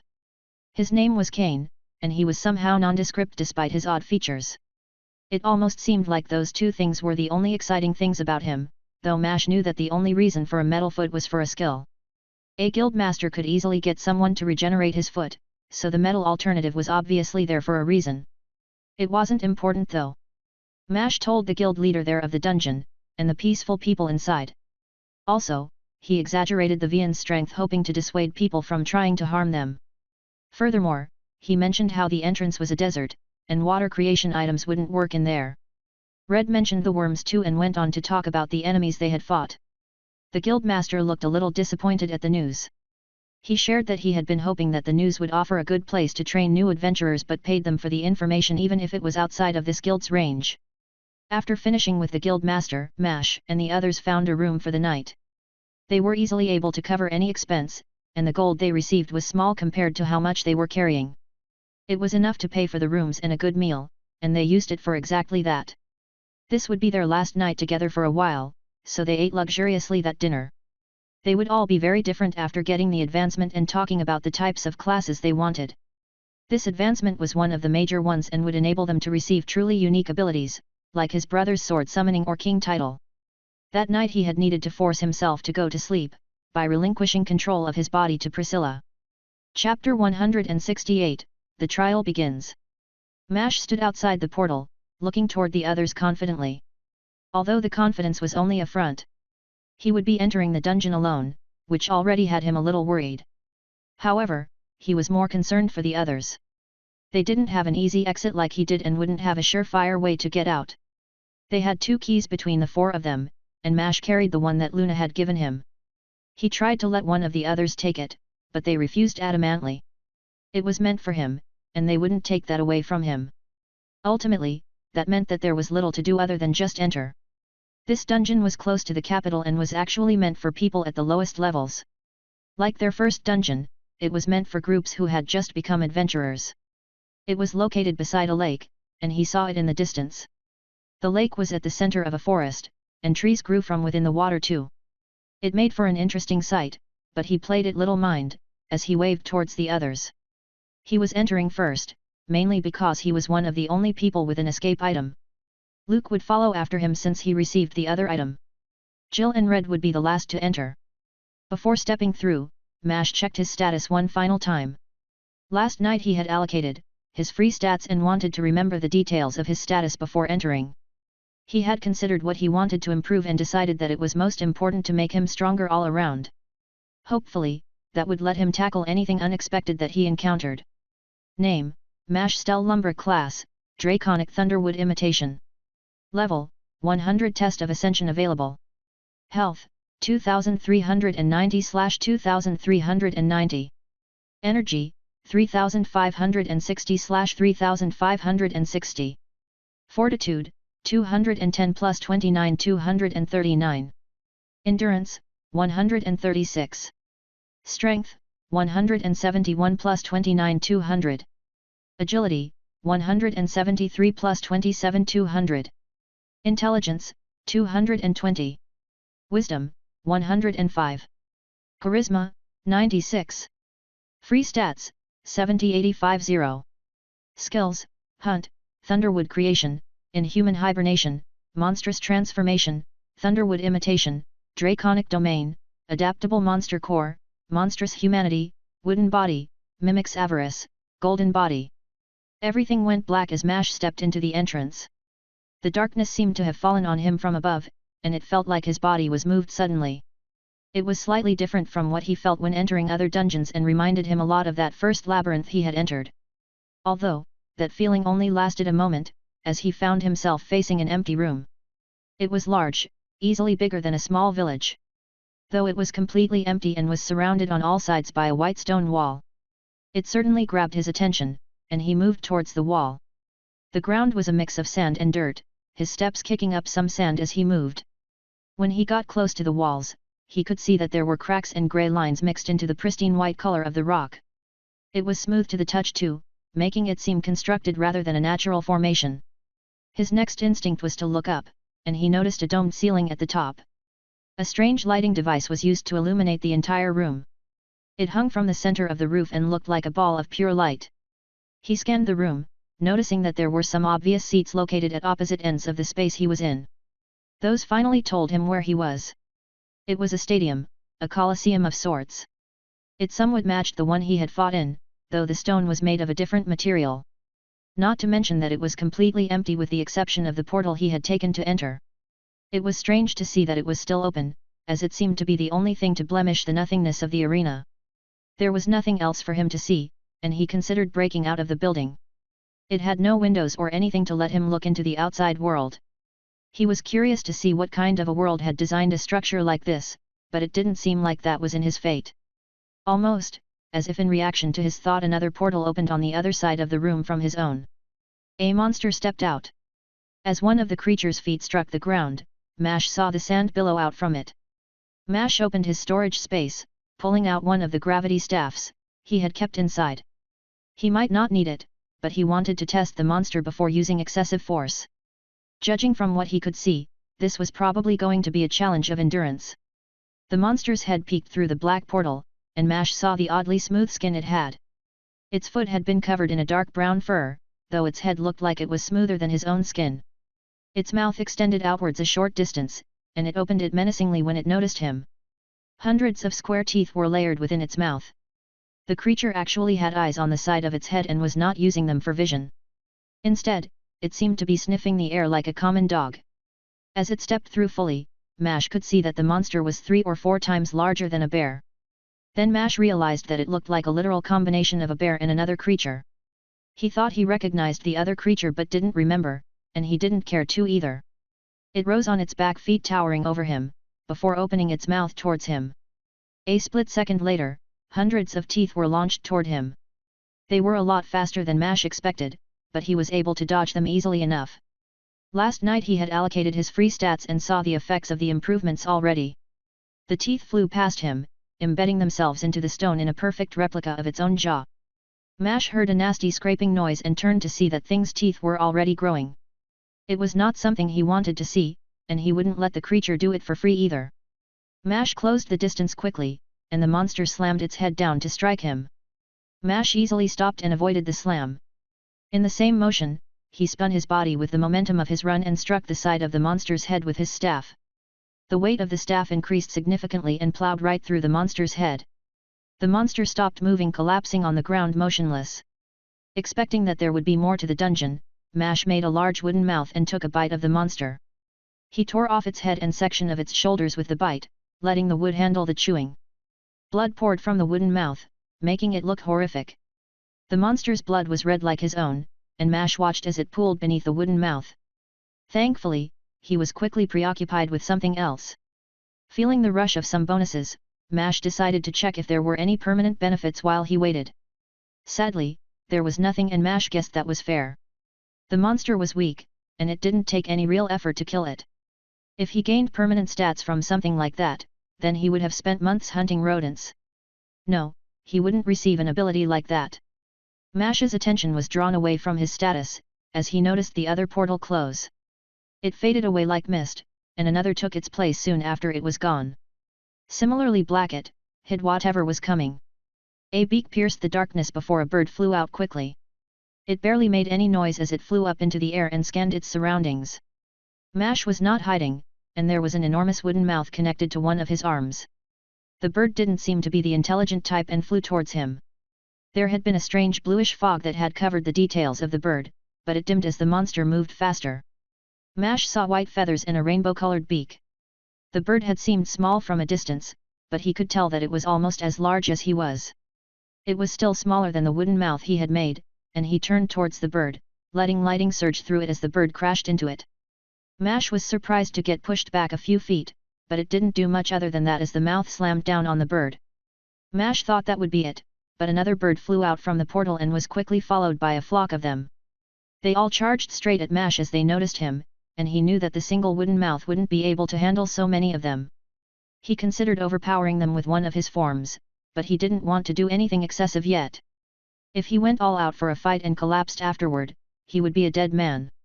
Taking a note out of the previous monster's book, flung the wooden mouth like throwing a rock, and it plowed through some of the birds. It killed them easily, and Mash knew that these monsters weren't particularly strong. With his draconic domain, he was able to suppress the creatures a little and just used his staff to bat them out of the way. None of them lived more than a single hit. While they were able to produce a lot of force, it was just as detrimental to them as it was to him. It felt more like they were killing themselves. Their single-minded charge made the fight quick, and before long the ground was littered with blood and bird bits. Their blood was a strange mix of red and yellow and gave off a nasty stench. He really didn't like the idea of staying in the room for very long. These bodies had already made the previously empty space unpleasant. It was made worse by the fact that he was drenched in the monster's blood. It made his clothes stick to him uncomfortably, and it caused the smell to follow him. He considered stripping and cleaning himself with some of the water that he still had. However, he knew that would be short-sighted. He would only end up covered in more blood soon enough. Mash hadn't used much energy in the fight, as he had been eating the monsters when he could. He had let go of the imitations of Priscilla that he had been wearing. They were scouring the battlefield eating what they could, but it would take them a while to clean up everything. However, they were providing him with a steady stream of stats, and that more than made up for his energy usage. The birds would never be able to provide enough to combat the use of his transformations, but they could handle this much. Mash was tempted to enter the portal, to explore the world of the bird creature, but he stopped himself. This dungeon was for his advancement, not to explore another world. That was something he could do whenever he wanted to. No, it was more important to clear this dungeon. The thoughts seemed to provoke the next wave, as the portal closed, and another took its space. Mash checked his weapon, realizing that it was close to breaking. He could repair it but decided to just grab another weapon from his storage space. This time opting to grab one of the javelins instead. It crackled with lighting as he pulled it out.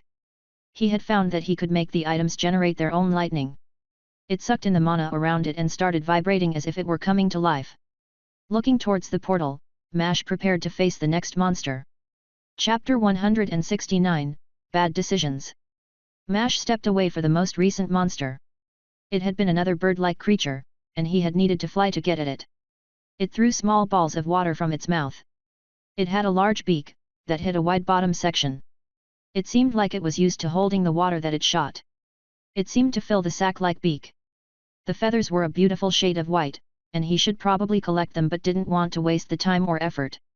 After killing the final bird, he landed upon the blood-soaked sand that was the arena's ground. The many monsters he had fought contained a wide variety of blood. A toad-like creature even had golden blood. Honestly, this type of dungeon was quite annoying given his circumstances.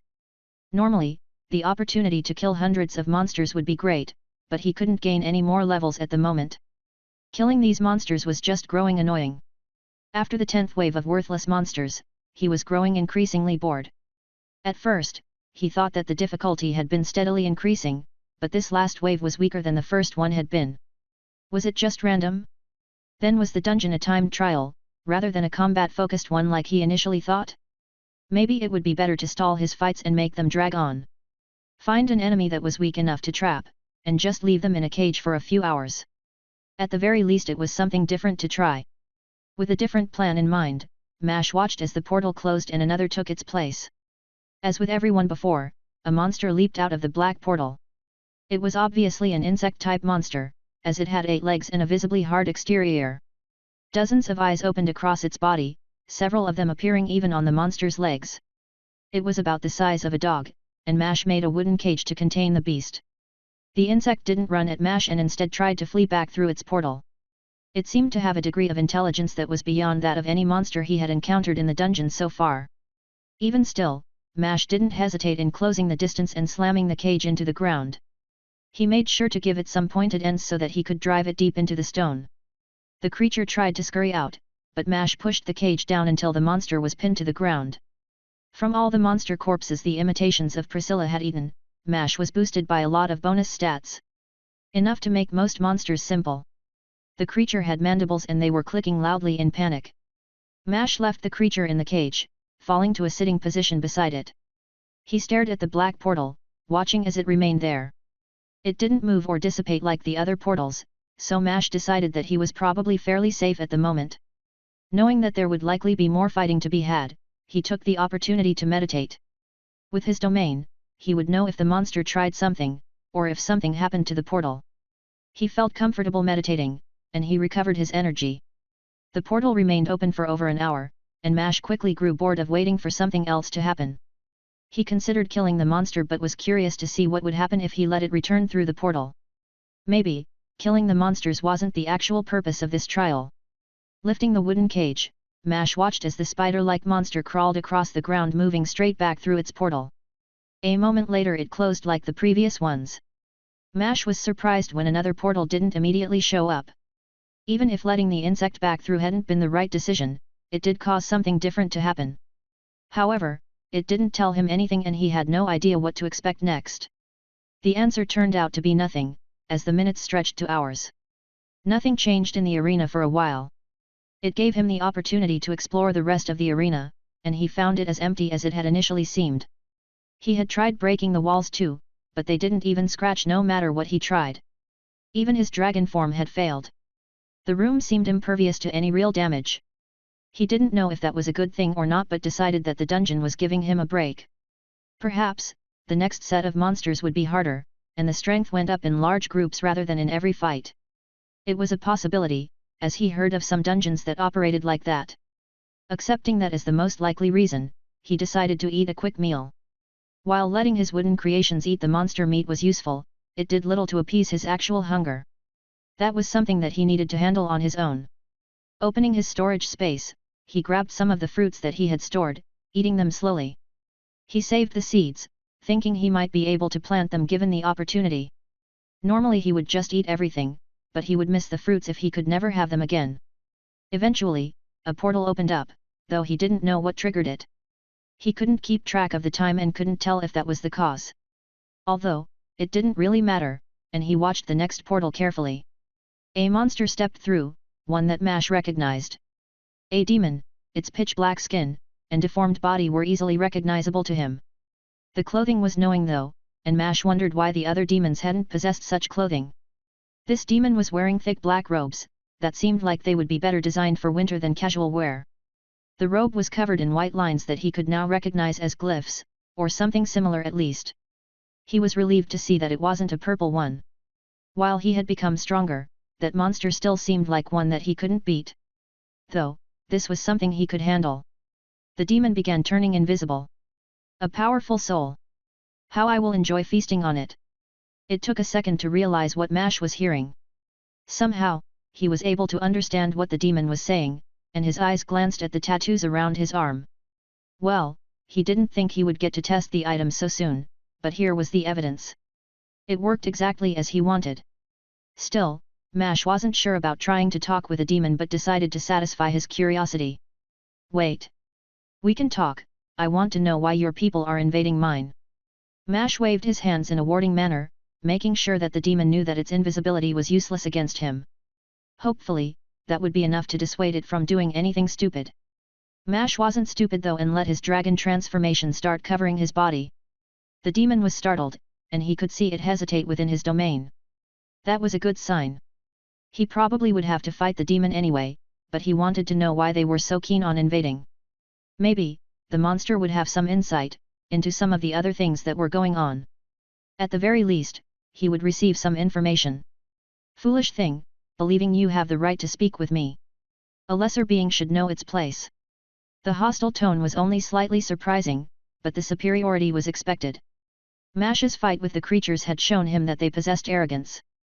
The demon lunged at him, its fingernails growing and coating with their sickly black flame. Mash amplified his anti-magic, grabbing the creature's hand easily. It stopped, and Mash squeezed hard. The crunching of bones could be heard, and the demon began screaming incoherently. It was funny to realize how much of a difference in strength he had compared to a demon of a similar level. The demon's screams didn't process as words to his item, so Mash assumed that it was just nonsense. Soon, Mash heard something he could understand though. Please spare me. I didn't realize. Just tell me why you guys are invading my world. Mash cut off the demon, not really wanting to listen to its excuses. The monster was obviously violent and cruel. Listening to it prattle on about unimportant things was not something he planned on doing anytime soon. The monster must have recognized the coldness in Mash's tone because it started acting far more obedient. It is just what we do. Just like any good species, we seek to conquer other lands and raise them to greater heights. The words sounded like a lie, and one someone might tell children. Deciding to take that as an insult, Mash swung his other hand into the demon's face. It wasn't hard enough to break bones or kill the monster, but it would leave a black eye. Well, that was assuming it could get one. The monster's black skin would make it near impossible to see bruises or injuries of any kind. Cut the lies, I want to know the truth.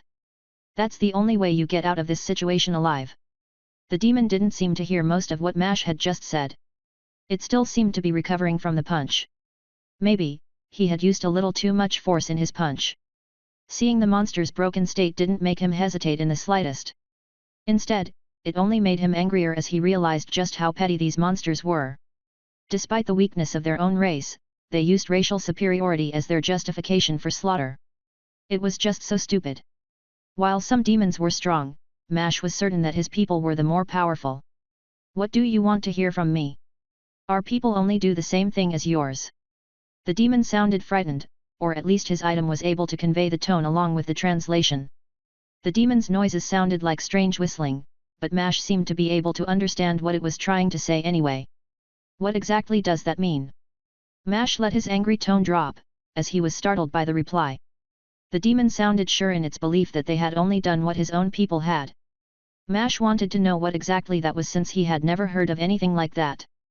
The demon's face shifted slightly, though it was hard to read the change of expression he saw on the monster. One thing Mash could read about the demon's attitude was the building smirk on the demon's face. Whatever the demon was about to say, Mash knew that he wouldn't like it. How about we make a deal? I tell you what you want to know, and you let me go back through my portal. The demon was starting to sound more confident, regaining some of the arrogance it had lost. Mash considered it. He cared more for the information than killing the single demon, and there was no reason to disagree. Mash could just kill the demon afterward, regardless of what he said in response. With that knowledge in mind, he answered the demon confidently. Fine. Mash let go of the creature and took a step back. Then he felt something in his domain and saw as it traveled from the demon to him. It felt like something had closed around his heart, a chain of some kind that seemed to connect him to the demon. Mash stared down at the chain, before raising his gaze back at the demon. He didn't bother to conceal his fury and jumped at the demon, closing his hand around the monster's neck. He should have known better than to trust a demon. Chapter 170, Contract. What did you do to me? Mash glared down at the demon, flexing the strength of the dragon form to pressure the monster. The thing tried to respond, but it was unable to even breathe. Still angry, Mash lessened the pressure but kept his hand around the monster's neck. His claws slightly dug into the demon's flesh. Black blood slowly appeared where his claws were. When you make an agreement with a demon, it is binding for both of us. If either of us breaks the terms, then that person will die. So, you can let me go, I need to answer your questions. The demon sounded confident. It sounded like it had already won, but Mash didn't see it that way and continued to hold onto the creature. Start talking then. We can work out the letting you go part afterward. While replying to the monster, Mash sent Priscilla a different message. He wanted her to work on the contract and try and break it. He hoped that with his anti-magic it was something that they could remove. She sent him confirmation by indicating that she was already working on it. Mash refocused on the demon as it began to explain things. It remained calm, its pride seeming to have returned. The reason one world would invade another is conquest. Even you must understand that. That was a poor answer, and Mash tightened his hand a little. His voice carried his annoyance at having been baited by the demon. I need more. Why would everyone want conquest? I've been to several places where the people seem peaceful enough. The demon started chuckling, but it broke down into wet coughs. It was looking down on Mash, but he didn't care as he was more focused on getting the answers that he wanted. It's for power. What else could make someone like a world owner so eager? They get stronger by subjugating other worlds. We do as well. Every world raises the power of everyone within that world, letting them grow stronger than before. Judging by your strength, your world must have conquered many lesser ones. To usurp the power of one of the greater species, your world would need great power. Mash didn't doubt that the demon could tell his form was draconic in nature and had already accepted that they were creatures beyond this conquest it was talking about. It reaffirmed his desire to become more like those legendary beings. The way the demon phrased it, there were likely other monsters that could rival the dragons. Mash pushed for more, but in a slightly different direction. How do you know? While the demon didn't seem like it was lying, Mash wanted to know how it knew so much about dungeons and world owners. Had it met a world owner in the same way that he had? The demon lord, our world owner, has shared with us that information. It is basic. The demon went on to praise his lord, but Mash tuned out most of it. He was thinking more about the implications of what the creature had said. It sounded like their world owner was a well-known entity, and their lord no less. His world's owner seemed unknown, and no one he had met seemed like they even knew that they existed. Assuming the demon had no reason to lie, Mash wondered why his world's owner was unknown, or why the reason behind conquering dungeons was kept under wraps. As he thought about the matter, he came up with a few reasons for the secrecy. His people weren't inherently cruel. Or at least, he didn't think they would be if the class system didn't exist. The world owner probably knew that too. Was the system designed to make people crave power? If that was the case, it was certainly effective as it had worked on him pretty well. He might be trying to resist it now, but that was mostly just because of the strange events he had experienced. That and the earrings. They had shown him everything that influenced him and how much freedom he was missing out on. Just from the little bit of information the demon provided, Mash could feel pieces of his theories slotting together. He understood why more dungeons were appearing now, and why he had felt like they had been growing more quickly. Their world had probably conquered another or perhaps many others. The dungeons that were appearing could be parts of those worlds, and some probably were. Some would be new conquests, but perhaps their world had just finished conquering a few. Mash didn't know who it did, but the extremely high-level people probably completed dungeons single-handedly. If the world was being filled with new power, it would explain why they had been finding it so much easier to level. He should check if other people had been experiencing the same thing. Nevis had gained levels quickly too, and now that he thought about it, his brother had leveled quite fast. He was shaken from his thoughts as the demon finished speaking. It looked toward Mash, seeming to realize that he hadn't been listening. It was only partially true. He had learned a bit about their world owner, and the kind of power he supposedly possessed. From the description, he didn't seem much stronger than the king had been. Certainly, the demon lord wasn't weak, but he didn't sound that strong either. Although, Mash suspected that there was more to a world's owner power than the demon here could understand. Despite having the ability to transform into a dragon, he didn't understand a fraction of what made them so powerful. Just raw physical and magical power wouldn't be enough to understand their real abilities. The demon probably had more information to share, but Mash didn't want to waste any more time interrogating it. This whole situation left a bad taste in his mouth and released the demon from his grip.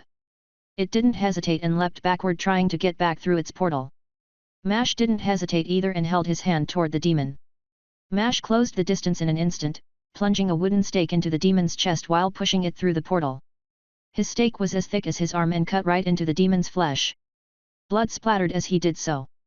The demon screamed in agony and anger, attempting to strike back at Mash pointlessly. It was too late, and Mash fired lightning through the stake for good measure. The screams cut off as the demon passed into the portal. Mash didn't know if the demon would die from the attack or not, but from his understanding of the species, he expected that another demon would finish it off. The portal closed, but his prediction was proven true as he felt a rush of power. It quickly dissipated as he still hadn't advanced. Well, at least he felt the contract thing end, and Priscilla told him that much as well. She was also angry that he didn't give her the time to break it properly. According to her, she was getting close, but his solution seemed much better to him. Either way, that was dealt with, and he prepared for the next monster's entrance. His plan would be to capture it as well and recover some of the energy from maintaining his dragon form for such a long period of time. Thankfully, there wasn't much actual fighting, so he still had some energy to expend for this next monster. What he didn't expect to step through was a dragon. A blue-scaled head started appearing from the portal, and Mash raised his hands defensively. If it was a dragon, he needed to be prepared to flee. There was a chance for peace though, considering that he was still in his dragon form. Although, he realized that it wasn't a dragon. As the monster fully stepped through the portal, he could tell that it was a wyvern. That was good because he stood no chance against a dragon. Honestly, he wasn't so sure about his chances against a wyvern either. He could tell it was a wyvern because its mouth was shaped more like a beak and its wings were connected to its arms. Those were the major differences between dragons. The chicken-like talons on its feet were a little surprising though. The creature was easily twice as tall as he was, and it stared down at him before letting out a roar. The power the creature was radiating was no joke. It probably wasn't a lesser wyvern. Killing a wyvern was something legends were made of. Mash considered fleeing as his portal was still available to him, but stopped when he realized that he understood what the wyvern saying. The monstrous roar was just a casual greeting. "Greetings, champion." The voice was on the feminine side, and Mash managed to keep the shock from his face. Was the item he had letting him speak to any intelligent species? He assumed it would only work with humanoids, though he realized that there was no basis for that assumption. As he thought about it, he realized he could understand some of the emotions from all of the monsters he had fought so far. Was that just how the item worked, or was it due to his strange body? He would need to check with the others when he saw them next. "Hello. Champion." Mash phrased his words more as a question than anything else. The wyvern seemed to accept the greeting though. Mash let his shoulder relax a little and thought that he might not need to fight the wyvern. However, those hopes were crushed as it narrowed its eyes. The monster's eyes were like red gems, and Mash couldn't see anything like a pupil in them. The monster's next roar conveyed its thoughts. "Let us fight. Your body will provide me great power." Lightning started bouncing around the creature, as it charged at him. Mash was quickly learning that most species seemed inclined to violence. The wyvern opened its mouth, and a blast of lightning was released toward him. Mash jumped straight towards the wyvern. Lightning wouldn't be able to do much to him. His overconfidence was a mistake, as the lightning struck him and sent him flying back like a thrown rock. Mash crashed into the wall, lightning buzzing about his body and stunning him. The lightning was a lot stronger than he expected. While his scales were mostly undamaged, he felt pain across his body. It felt like the lightning had targeted his nerves, and pain surged from within his body. Mash started pouring energy into his earrings and necklace, trying to lessen the pain as much as he could.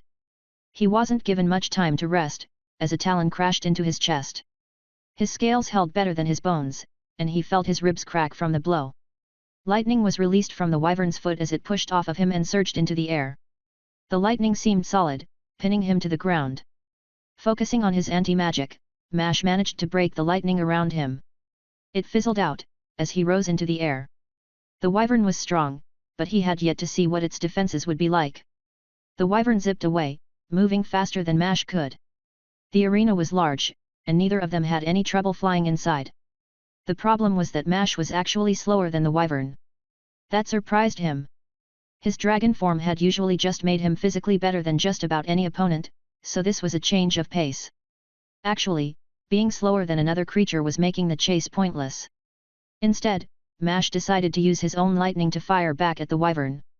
Mash charged his lightning carefully, however, he released it without aiming at a specific target. He just wanted to hit everything in front of him. The wyvern stopped, turning to face him as he let out his attack. The whole arena seemed to flash a blinding white for a second, but he could see despite the light. That allowed him to see as the wyvern caught the nearby strands of lightning and somehow turned it back towards Mash. This all happened far faster than he could ever hope to react. The lightning struck Mash in the chest, his own power, leaving burns over his scales as he fell from the sky.